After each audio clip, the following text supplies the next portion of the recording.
Awareness is the key to anything in life. Some people admire you for your bravery and for your courage to follow your path. Some people will criticize you for that. Oh, you can't just do it. What are you thinking of? This is not for you. Because if a child believes they can do it, it's us who tell them we cannot. You look at the mirror and think, I hate myself. They were worried that my organs will collapse, but I survived. Please guide me, help me. What is the next step? And if there is pain within us, how can you be happy if you're not allowing yourself to express the sadness?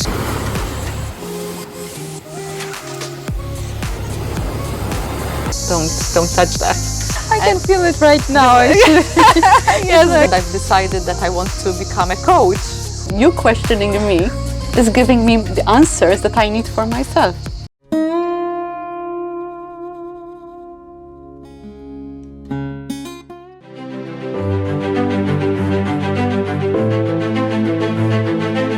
I am Galea, an empowerment coach, mindfulness teacher, and also energy healer.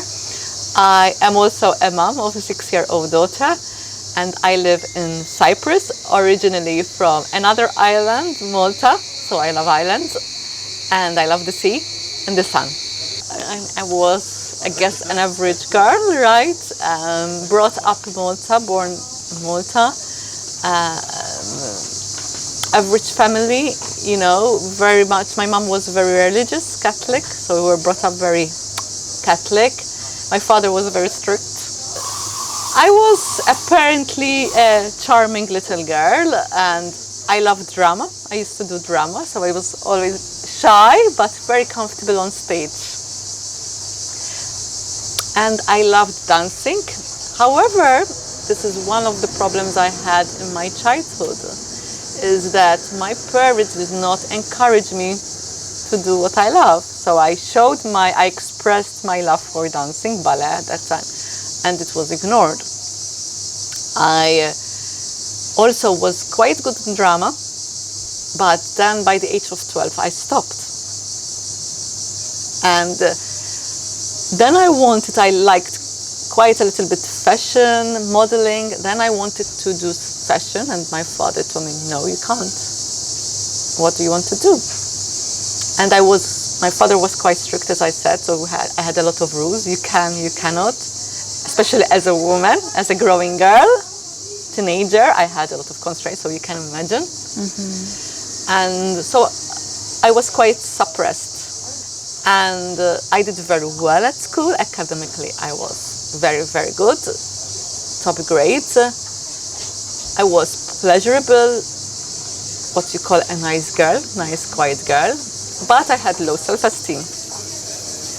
And of course, you can see why, right? And at the around age 16, I believe, I started with anorexia. I had anorexia nervosa. I suffered from it, which I ended up in hospital when I was the age of 20, around 20, 19, 20. I was weighing 30 kilos. It was quite bad. I was taken to a medical hospital because they were worried that my organs will collapse. But I survived. My mother was sick the year after she passed away, so that was quite also very shocking. So anorexia was actually my turning point. I had to go through it to start becoming aware. I had, my mother passing away was a big thing because I was much closer to my mother than my father. I had problems with my father, and the relationship after my mother passed away continued to drift. Then I got married, I guess for the wrong reasons, right? I was desperately looking to find a father figure, to run away from the environment. And the marriage was okay to a certain point, but it had its problems. I was doing very well in my insurance career, very well. I was actually quite loved, I would say. I was trusted. I was, I can't complain. As a woman, I was treated well in my job. Yeah, because you find the stories that women are not treated well. But I was given the opportunity. I can't say that. But of course, there was something missing. Then, coincidentally, I was introduced to to Junior Chamber International, JCI. And then I discovered some new things, like this whole international networking, training. And I found it really interesting, so I immersed myself into it. Then I discovered yoga. So with JCI, I started doing personal development and coaching and NLP. And then came yoga, meditation. So I started becoming more self-aware, understanding myself. And I discovered joys and passion in the training, development. I was given the opportunity to go on stage again, from drama back to training. So I found this new passion. Then I started exploring dancing for fun. So I started to become more aware of myself. And then yoga, meditation, I got into spirituality, not religion, spirituality, which is different. And I got into energy work. And that is where I made breakthrough through my eating disorder. Because though, of course, I had advanced, I was not 30 kilos anyway, around much better than that, but I still struggled with my eating patterns. I still counted calories, I put on weight and all that. But when I started discovering myself, or rediscovering myself, connecting to my inner child, then I started becoming happier. I was not so bothered. And I've decided that I want to become a coach. Then I divorced because the marriage was not working for different reasons. And by becoming single, I had the opportunity to really grow as a person and to start really loving myself. I call it was a journey of self-love. Right. Then I decided to leave my insurance career and I went to live in London for a year, and that's where I did most of my official training as a master NLP practitioner, as a coach. I did more EFT training. You meet so many interesting people, and that was a period of personal growth in London. I was meant to go to London for some reason. Then I decided I don't like living in London because it's too dull and gloomy, right? And I went back to Malta. And, I went briefly back in the insurance career, but left again to follow my purpose. And at the point I was supporting my partner at the time with his business. And then I had Sophia, my daughter. And then we came to Cyprus. And Cyprus brought challenges, personally, very, very, it brought actually a lot of darkness in my life. Why, when you're talking about challenges and darkness, you're smiling? Because they are breakthroughs, through those challenges and darkness, I grow. When I was anorexic, it was a huge challenge. I could have lost my life. It was a really big darkness. But when I realized what it gave me the opportunity to grow and to love myself. Because when you're anorexic, you don't love yourself, you hate yourself. Really, you don't love your body, you hate your body. You look at the mirror and think, I hate myself. That's where I was. So I had to transform that hate into love. And that's what I did. That's why I say it was a journey of self-love. To love myself, even my body. And love my darkness and everything. And that was a huge breakthrough. So that, it gave me what it gave me. Then the challenges that I brought here, it was an opportunity to also look at how do my mental beliefs about myself, right? I did not believe as much about myself, what I can do. So life through other persons showed me that I was not believing in myself enough. So I had to take drastic measures, drastic changes. I had to stop certain things in my life and to reconnect with myself at a deeper level through the pain that life presented me. And because of that, now I feel so much more empowered. And after that came the Global Women Award. So this is why I smile. It's like these big challenges that give us breakthroughs and to help us go to a deeper level of ourselves and show us our capabilities. It showed me strengths, the challenge showed me strengths within me that I didn't really know, or maybe I had a clue of them, but it didn't really show. I became a warrior, a spiritual warrior, I call it. and that was tough to be a spiritual warrior, because when I give a lot to people, and I want to be kind, I want to be nice, but I had to not be kind and nice. I was seen as nasty, or using some even other words, like I was seen like, oh, this is a very different woman that I know. But I had to be that woman. I had to be the warrior. And then I learned to embrace also that side of myself, that darkness, being a warrior, learning to say no. What were setting you fighting boundaries. Fighting more. I was standing up for myself. for yourself? Yes, for my rights and for who I am, for who I really believe I am. For your rights as whom? As a person, human. as a human, as a woman, right? As a woman, and us women, sometimes we forget that we can stand up for ourselves and be comfortable with who we are and express ourselves, our rights. And when, as a woman, like we think that we have to be kind all the time and nice all the time, then you tend to forget about the part of standing up for yourself. And life gives us all opportunities to look at these parts of ourselves, to empower ourselves. And this is a journey, and this was a journey. Coming to Cyprus is actually a journey of self-empowerment as well. So from self-love, self-empowerment, and we're a process. We're a process. We're work in progress. Life always gives us the challenges to grow. So what have you learned that you might not have learned if you hadn't suffered what you have had suffered? There is this famous poem by Khalil Gibran.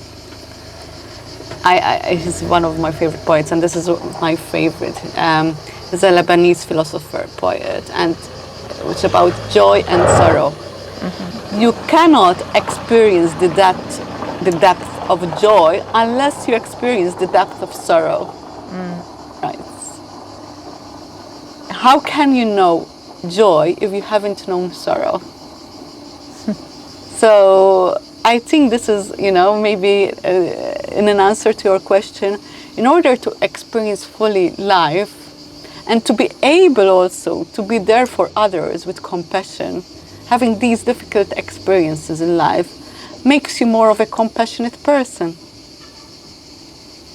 We can hold the space for the people who are suffering if you learn the lesson from them, because some people go through these experiences, they don't learn anything and continue going their life like they did before, and then no wonder things continue to happen and nothing seems Vicious good. circle. A vicious, yes. What did you learn? I learned from my experience of anorexia, basically, so much, I guess. Can you please share? Yeah. One of the greatest things is the power of loving ourselves, right? That and what I've learned now that I am a mother, actually, is to encourage our children, how it is important to encourage our children to follow their dreams, no matter it is, to encourage them, of course, unless it's going to harm them.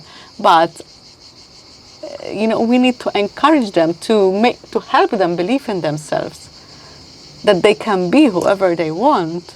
They have this power within them. They have these talents. No one taught me this. I would probably have not had my eating disorder if I was not encouraged to follow my dreams, to follow dancing, to follow drama, to follow, the passion I had at that time for fashion, for modeling. I found it now in a different sort of way, right? But if I was encouraged to follow these stuff that I loved as a child, innocent as a child, I might have never became a dancer, but at least I would have done it when I was at that age. I would probably not have suffered. So I encourage my daughter now, this is the lesson for me, to follow her path, to believe in herself. And I can encourage parents to do the same. Introduce you as with regards to your calling. So can you please tell me what is your profession for some people, or calling if you found career. One? Yeah, kind of. What do you do? So, what I do, I am an empowerment coach, a mindfulness teacher for adults and for children, and also I do energy healing, which includes a dance modality, chakra dance. So I am rather varied in what I do. That's what I do. But how do I really help people, right? What is the transformation I bring? So basically, I help people, and mostly are women, and of course also children for the mindfulness part, to basically to become more aware, to reconnect with themselves, and also follow their purpose, because they understand who they are. And usually I start from the stresses, from the difficulties of life that they have, from the triggers that they have, because that's why people who come to me are people who come with their challenges. They're overstressed, they are too busy and they can't cope with life. And we explore these challenges, these difficulties, this stress.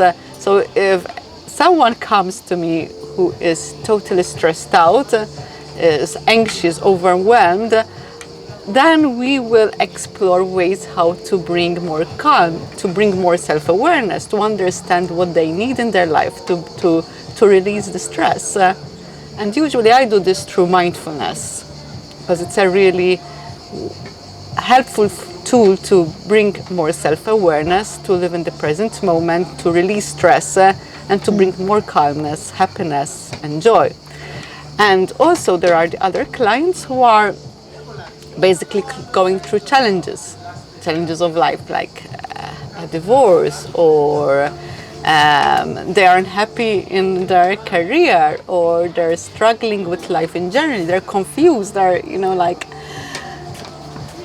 they don't like themselves, they really don't like themselves. And then we explore these, we become more self-aware, we look at our self-beliefs, and then we work on the healing and transformation.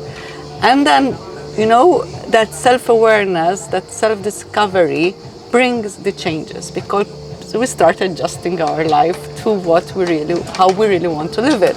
And with that usually comes also the calling, the purpose, which is also, because you start understanding what you really want, and you find your purpose, your calling, what you really want. I would really love to do this, but it's okay, I can't do it right now, and you start building towards it. So we start designing the life that we want to live, and that is a journey of self-empowerment. Do you have an answer to any question? No, I don't have answers to the questions, really. They will have the answers to their own questions, right? I help them tap into answering their own questions. So it's not about you, it's about them. No, of course. And they actually have already all the answers within themselves, they just don't see them. Of course, because don't hear them. There is no awareness. They need to go to this journey of self-discovery. They need to start loving themselves, accept themselves. And one of the biggest struggles I work with, and usually my clients do not come to me with this problem, let's call it problem. They feel like anxious, stressed, a bit lost, all these uncertainties in life, struggles. And as we work through in any of the tools that I use, whether it's mindfulness, whether it's NLP, whether it's the traditional coaching, whether it's the dance, whatever it is, mindfulness, one of the biggest understanding is, or discoveries, is the lack of self-acceptance, the lack of self-love. And that is when really the transformation happens. As soon as we start accepting ourselves, the bits we don't like about ourselves, and start understanding them, then transformation starts to happen.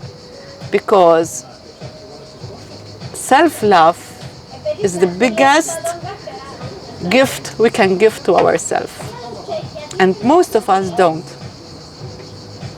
And when we discover this self-love and this self-acceptance, then we feel more comfortable to follow our purpose, to maybe leave a relationship or dream of the relationship we want to dream of, to follow whatever we want, the dreams we want to follow in our life. So the biggest work I think that I do, and usually it does not start from there, is like self-love, self-acceptance. And that is where the transformation starts to happen.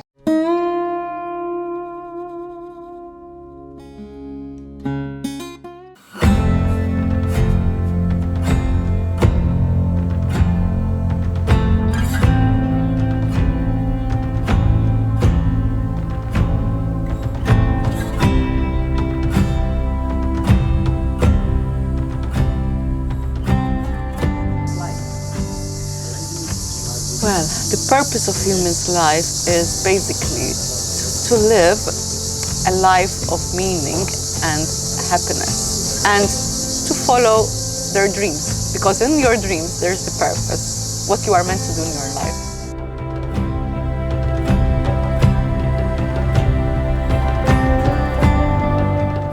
Happy to be in nature, by the sea. We've been by the sea today. That makes me very happy. To explore life, you know, just being on a life quest, it makes me happy. You know, I get bored quite easily, I think, as a personality. So I'm exploring and finding more about life, history, culture, like especially indigenous cultures. It makes me so happy.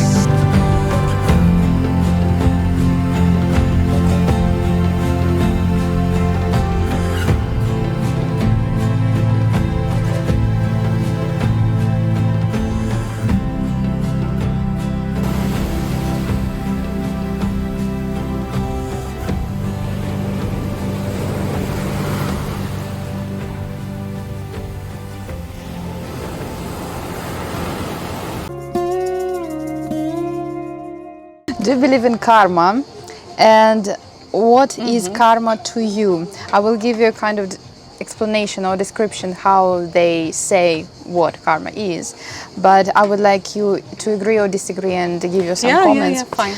Is it simply about justice, or do you see it as a deeply personal force that teaches us what we need to learn? Yes, it's about teaching us what we need to learn more than justice. In a way, justice is being done. It's taking care of itself. But it's not. It's more about the lessons that we came to learn. It's about learning what we need to learn and making peace, in a way, with our past as well. Yeah, it's learning what we need to learn. Yes. Is it possible to avoid karma, or to get rid of the existing karma? We have to do the work. We have to do the work.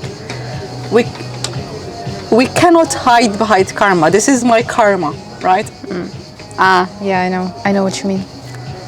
So we cannot. It's a kind of justification. It's just a kind of justification. We must understand that this is our karma. We have to learn our lessons, but we learn our lessons and then we transform it. So we don't, like, take the karma all our life. We understand it, we'll release it, we heal it. we transform it. And then the lesson is learned and then it's gone. So it's not the human who need to teach others, but actually it is the karma, it's her duty. Yes, it is a duty. In a way, it's an energy, isn't it? It's an I mean, energy. you know, when there is, for example, there is a conflict of interest between two people, and one really does something wrong towards the other one. And what would be the right choice or the right behavior? What would be the right thing to do? To go, to move on, or try to prove the other person, that he did something wrong, or it will be done further by karma? I think, you know, I found it from my own experience that trying to prove the other person who's judged you as wrong is very difficult. Very difficult. You will get more judgments. So it's better to understand the lesson and let it go. And move on. And move on.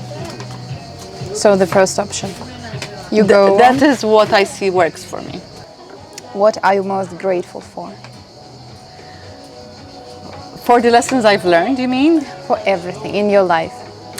No. And lessons and not lessons and gifts and surprises and insights and breakthroughs. Okay. Yeah, okay. No, I am grateful mostly for, in a way, I see it as a privilege to be able to go to transform the challenges, to be able to transform the challenges. So I'm grateful for that. You know, not everyone has the courage to do so. You know, and so, you know, I'm grateful for that. I allowed myself to take this journey. So I'm grateful for the lessons that I have learned. I'm grateful for, you know, even for the people in a way that they have hurt me, judged me, because it has been an opportunity for me to learn and grow. You know, and so it's really interesting. It's like you can either see the people who hurt us as a curse or a blessing. And in the beginning, of course, you see them as like, oh my God, you know, it's like so tough. But then when time goes by and you see things from a different perspective, from a hard perspective about the lesson you've learned, then you understand, then you start, oh, maybe I need to be thankful for these persons, even for the pain they gave me. Because are they teachers? Because they are my teachers. They are allowing me to release limiting beliefs about myself. So I'm very grateful for that. Of course, I'm grateful for nature, for what it gives us. When I go in the sea, I'm like so like grateful for the sea, right? It's so beautiful to be able to go in the sea and feel the water, you know, it's like, yeah, so I'm grateful for these simple things. Isn't it beautiful to live? Yeah, I'm grateful for life, you know, it's like very grateful to live, yes. Why so many people are limited with their physical appearance, in their perception of life and their abilities, and they are determined by what they can do physically, but not determined with what they can do mentally and spiritually. I mean, with their willpower, with their mission, the feeling of purpose, the feeling of everything, of being interconnected with others, but they are judging their life, their steps, their purposes even, in the frames of their physical abilities, their degrees, their education, their health condition, their, I don't know, social status, their living condition.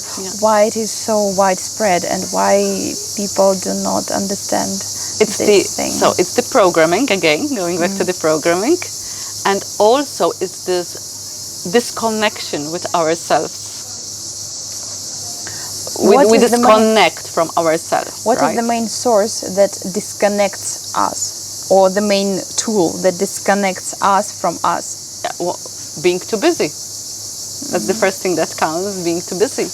Can you say too much work? Too much work, doing all the time. You know, having to do something all the time. Not, as again, not being still, not being quiet. That disconnects you with yourself. Because you're always busy wanting to do something. You're not taking the time just to be with yourself, to connect with yourself, and to bring awareness. Yeah, that is so right. To have physical, we can touch it, you can see it, it's easy, right? Our body, it's the way it is. Our car, everything, our buildings, so it's easy to connect to it. But mentally, what goes mentally, emotionally, and spiritually, it's like not solid. You cannot touch it. You cannot touch it, so you have to go within to touch it. You have to connect within to touch it, to feel it.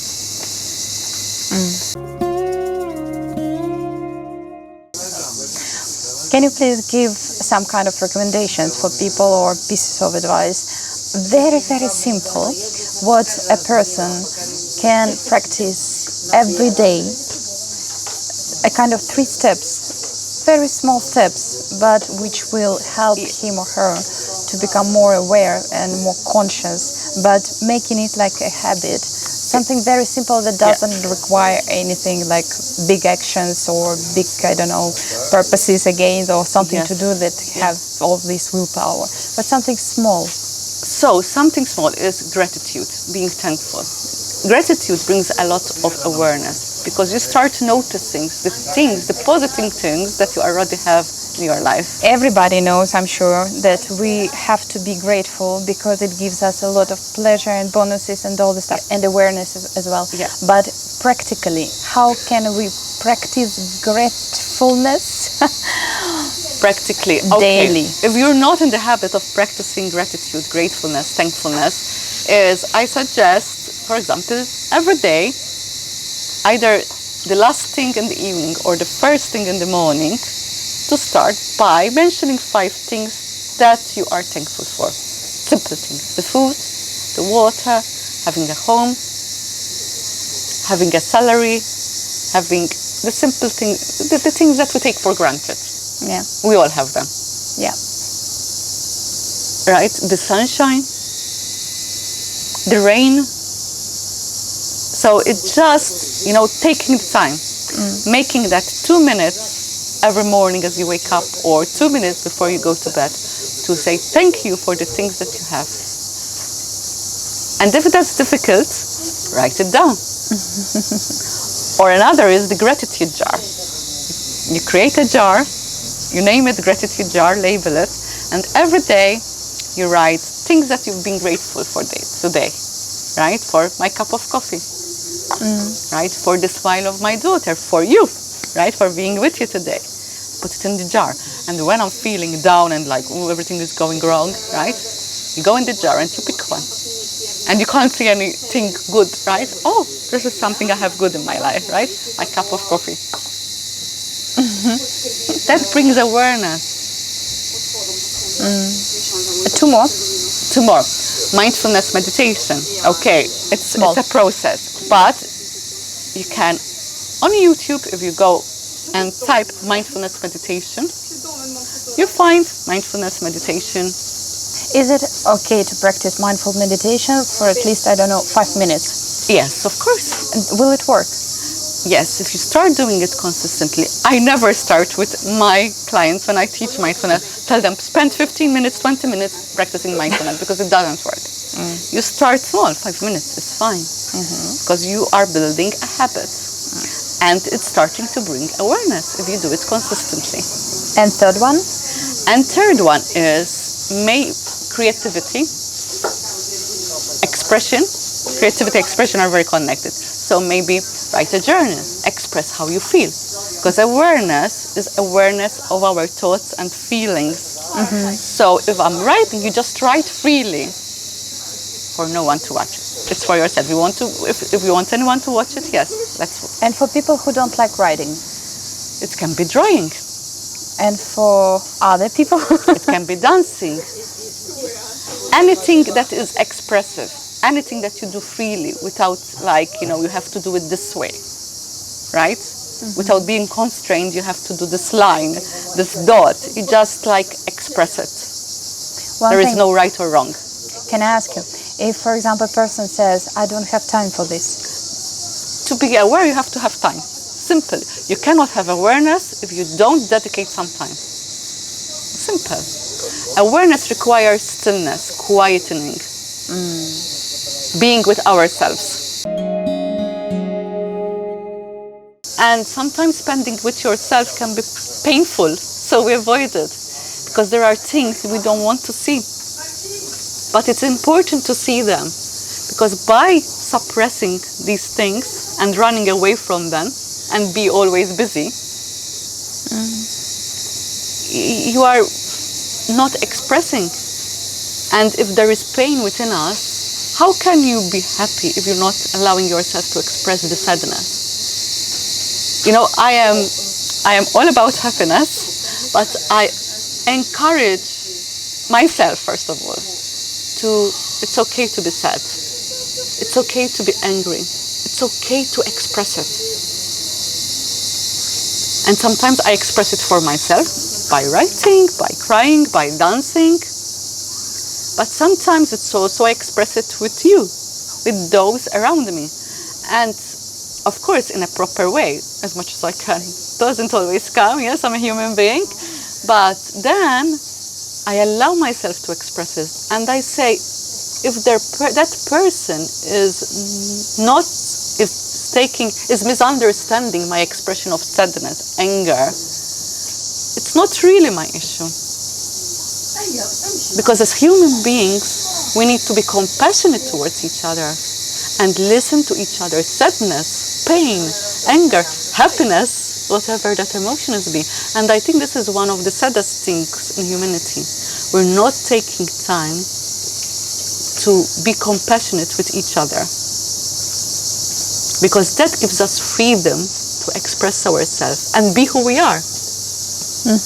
But when I cannot be who I am because I'm afraid that you will not understand me and you will block me, that's not compassion, right? oh, Yeah. So then I'm blocking myself and I'm bringing more pain towards myself. So we are missing, as humanity, compassion, which the Dalai Lama speaks about, you know, Thich Nancy, the greatest teachers, and you see it. And I know because I suffered because of this. I was misunderstood because I expressed myself. I expressed my pain. And I realized, from that was a lesson. We have a friend here. I realized that this is something that humanity is missing. A friend is a friend, but a friend's a real friend when they are compassionate towards your pain. And they allow you to express it in its rawest form. Because that brings happiness and brings us closer, and also that is happiness. Building true relationships, not just romantic, in friendships, work, family. Relationships with all the people. Yes. So compassion also brings the happiness. Going back to the happiness question, it also brings compassion. It allows us to express ourselves and to become more aware. What is the difference between compassion and empathy? Okay, yes, there is a slight difference, and we use them intertwined. So empathy is that we are feeling the emotion of the other person.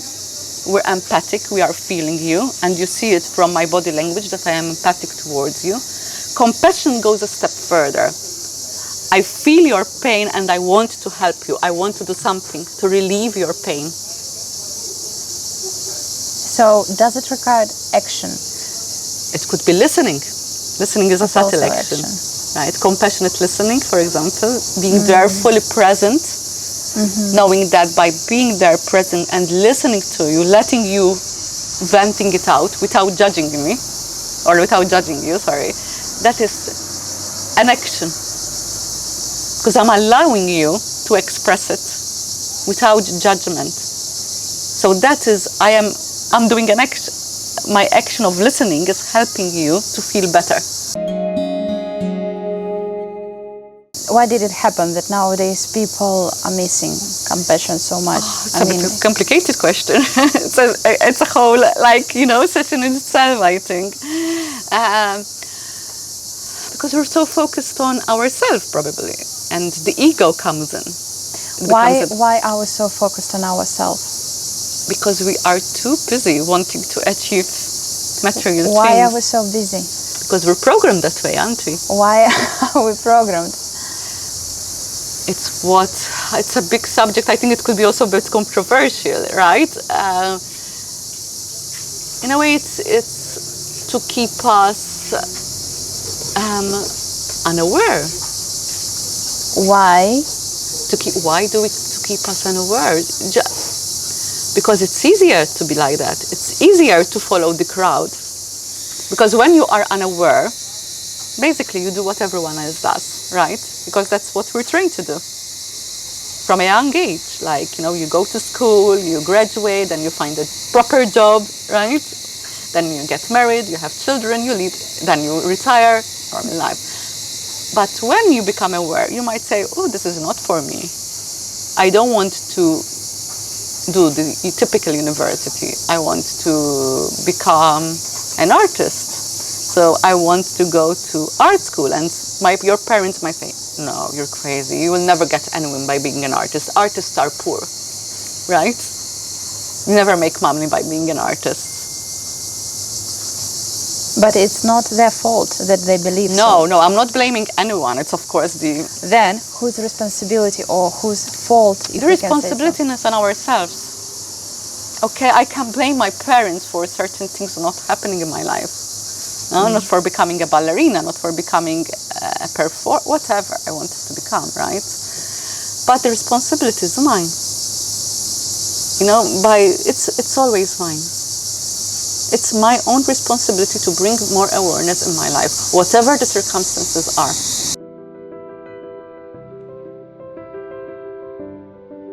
The whole world right now is listening to you. Oh gosh. The whole world. Not millions, billions then. Billions. If I'm not mistaken, 7.5 yes, something like this. Exactly. People. All of them right now, they're looking, they're listening to you. What would you say to them? So much to say. Dad. Yeah, it's just, first of all, everything depends on you right now, not on your past. Whatever happened in the past happened, but you have the power to change it, right? To create the life you want. If you take the time to switch off from the craziness of life, and in a way also become comfortable with feeling the uncomfortable, because when you become still, you are going to start feeling that, and start following your dreams, no matter how crazy they are. And if you always wanted to climb a tree and you never did, go and do it. It's always the first step. If you want to do a bungee jump, go and do it. No matter what everyone tells you, no, that is crazy. And then from those, start building your dreams. Like, if you're honest with yourself, what would you love to do? How would you like the world to be? It's not just about me. Because how would you like the world to be is also about you, because you're part of it. But it's the highest good, isn't it? How can I serve today? How can I make a difference? Take the time out to ask questions. Because we go on about our life and we don't ask questions. We just do what needs to be done. We all do it, I do it too. But I also take the time out to just question myself, to reflect, to meditate. And even in this conversation, I'm also receiving the messages because I'm taking the time. You questioning me is giving me the answers that I need for myself. But you have to stop and somehow ask the questions, either yourself or through a coach or through a therapist or through anyone. Ask questions to yourself. How do I want to live my life? And then start taking action. Do something. And of course, and I recommend to meditate, to do some sport of yoga, Pilates, dance, journal, creativity, some form of expression. Because expression helps us to understand ourselves, becomes aware. The questions brings more awareness. We spoke about awareness? Yes, so that's why we need to ask questions to bring awareness. Do you agree that the greater mission or the greater aim we have, the more resources we will be given? Yes, yes, and in the ways we don't expect them, right? So no need to plan in details all your steps, because the universe will inevitably help you and give and provide everything that you really need in order to be there. Definitely. And sometimes, you know, when I'm a bit low, although many see me, oh, you're so positive, sometimes I get my low moment and but then I remember, you know, my life experience has showed me that whatever you really need, it's given to you. So it will. Once again. Thank you so much from all the world. Thank you to all the world. People. No, I'm very grateful too.